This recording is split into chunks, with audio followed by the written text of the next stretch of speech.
Assalamualaikum warahmatullahi wabarakatuh, teman-teman sahabat tani dimanapun Anda berada.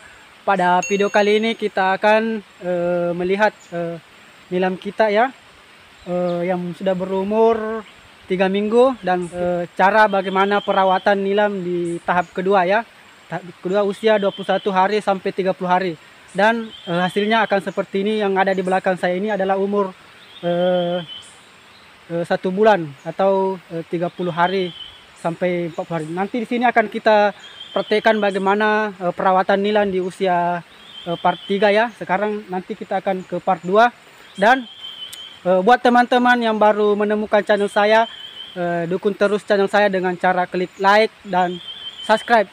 Dan nyalakan tanda notifikasinya agar pada saat saya mengupload video terbaru, Andalah yang pertama mendapatkan pemberitahuan. Dan saya ucapkan kepada teman-teman yang sudah like, yang sudah subscribe ya, saya doakan panjang umur, sehat selalu dan rezekinya berkah. Oke teman-teman, di video sebelumnya saya telah mengupload tentang petani itu harus wajib untuk memiliki alat pengukur pH tanah ini. Kenapa? Karena pada saat kita mengaplikasikan pupuk atau racun, apakah tidak mempengaruhi dengan pH tanah? Oke teman-teman, jadi pada sebelum kita lanjut ke bagaimana perawatan nilam di tahap kedua, kita akan melihat ya, ini kita terus rutin mengecek pH tanah pada tanaman nilam kita. Kenapa ya? Agar kita tidak salah memilih pupuk yang cocok untuk tanaman kita, sehingga ya tanah media tanam kita di tanaman kita tetap normal, yaitu 6,5 sampai 7,5 pH tanahnya ya, agar tanaman kita ini menyerap unsur hara yang dibutuhkan oleh tanaman. Oke, kita langsung saja mengecek teman-teman. Kita tancapkan seperti ini. Nah, dan teman-teman pH tanahnya masih standar, yaitu 7,5 dikurangi 0,5, karena ini kalibrasinya dikurangi 0,5 maka masih standar teman-teman. Jadi kita tidak perlu memberikan aplikasi pengapuran ya. Jadi pengapuran itu untuk menaikkan pH tanah ya. Jadi jangan sampai teman-teman melihat di video-video lain atau melihat cara orang dia menambahkan kapur atau bagaimana ya untuk tanaman nilamnya ya. Perlu sahabat tani juga mengetahui ya, pengapuran itu dilakukan untuk menaikkan pH tanah. Ini pH tanah kita sudah standar ya, tidak perlu lagi kita naikkan. Kalau perlu malahan ini kita beri pupuk yang ada unsur nitrogennya, karena ini agak tinggi teman-teman ya, supaya pH-nya agak rendah. Oke teman-teman, kita lanjut ke yang di sebelah sana untuk bagaimana perawatan nilam kita di tahap kedua. Apa-apa saja yang dibutuhkan ya, dan makanya itu ikuti terus channel saya. Dan sebelum itu teman-teman, di sini saya akan memperlihatkan testimoni ya, penggunaan yang perawatan nilam di tahap pertama. Dan sebelum melakukan tindakan di perawatan di tahap kedua, dan kita sebelum membuka gelas atau penutup nilam ini ya, seperti ini teman-teman, kita angkat saja untuk agar tanaman nilam kita ini menyesuaikan. Ya, seperti ini teman-teman. Dan video perawatan nilam di tahap pertama bisa dilihat di sini teman-teman ya, perawatan nilamnya untuk bagaimana mengaplikasikan tanaman rahasia untuk mendapatkan tanaman nilam tumbuh subur. Nanti saya akan lampirkan di kolom deskripsi. Dan oke, kita langsung saja melihat pengaplikasian ya di tahap kedua. Jadi part 2 ya, bagaimana perawatan nilam di part kedua.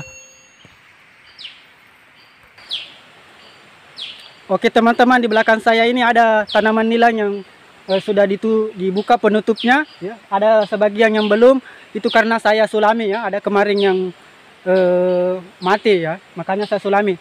Oke teman-teman, kita akan melakukan bagaimana perawatan nilam di tahap kedua atau part 2 untuk menghasilkan ya, agar tumbuh subur. Jadi di sini kita akan menggunakan Yang pertama itu adalah menggunakan pupuk cair ya, pupuk cair Promes.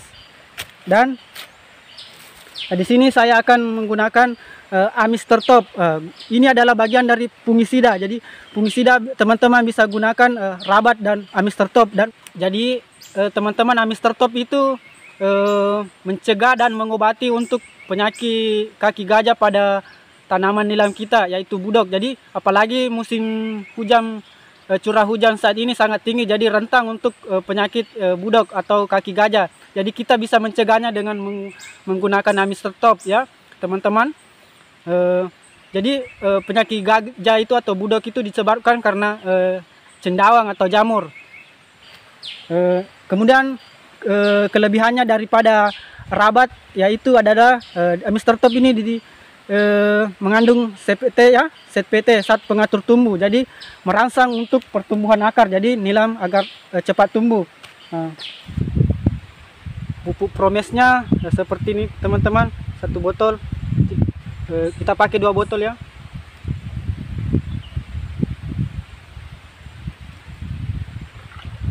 Kemudian kita aduk.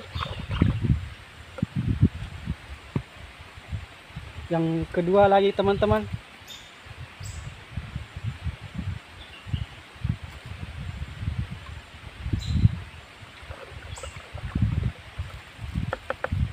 Kemudian kita pakai Amister Topnya.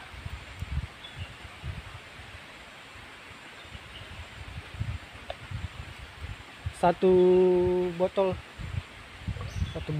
tutup botol.